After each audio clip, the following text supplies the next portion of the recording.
Collector साहेब नमस्कार. मी speaker फोनवर बोलते आपल्याशी. जिल्हा सामान्य रुग्णालयातल्या गव्हर्नमेंट मेडिकल कॉलेजचे जे स्टाफ आहेत, परिचारिका आहेत, त्या माझ्याकडे आता आलेल्या आहेत. त्यांच्यामधल्या एक मेडिकल कॉलेजचा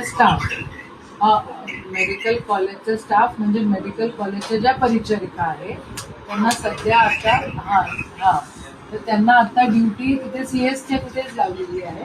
कारण मेडिकल कॉलेजचं अजून काही तेवढं काही कन्सिस्टंट झालेलं नाही आहे. तर त्यांच्यामधली एक महिला आहे, तिला म्हणजे नर्स आहे. तिच्यासोबत शिरसाट नावाच्या एका माणसाने रात्री तिला काहीतरी कडवट पाणी पाजून तिच्यासोबत नाही त्या गोष्टी केलेल्या आहेत. आणि काय होतंय, इरविनमध्ये जे कर्मचारी आहेत ते माणसं नेमतात आणि ते स्वतः ड्युटी करत नाही, ते दुसऱ्याला ड्युटी करायला लावतात, काही पैसे देतात आणि असं सगळं एकदम गोंगळ कारभार त्या ठिकाणी सुरू आहे.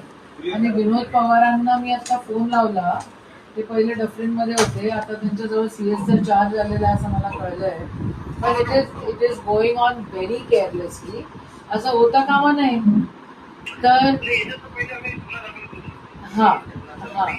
तर माझी एक विनंती आहे, या सगळ्या सिस्टर्स जे आहेत त्यांना तुम्हाला भेटायचं आहे. प्लीज त्यांचं ऐकून घ्या. त्या मुलीसोबत जे काय झालेलं आहे ते अतिशय घृणास्पद आहे. आणि इरविन हॉस्पिटल कमिशनरांशी पण बोला. ठीक आहे. आणि आता तुम्ही आहात, can I send them to you? बरं, आता तिथे ते तर CCTVच नाहीये, तर आता DPTC मधनं तिथं इरविन हॉस्पिटलमध्ये CCTV तरी द्या. ठीक आहे, प्लीज.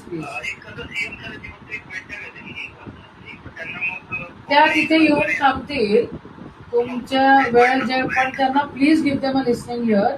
आणि उन्हाची वेळ आहे ते त्यांना आतमध्ये बसवा. ठीक आहे, प्लीज. नाही, ओके. Thank you so much. तुम्ही जा कलेक्टर साहेबांच्या तिथे बसा, ते व्यवस्थित ऐकून घेतील आणि काय नाही झालं ऍक्शन होईल. जे झालं ते चुकीचं झालं बेटा, तुमचं स्वतःला सुरक्षित कर.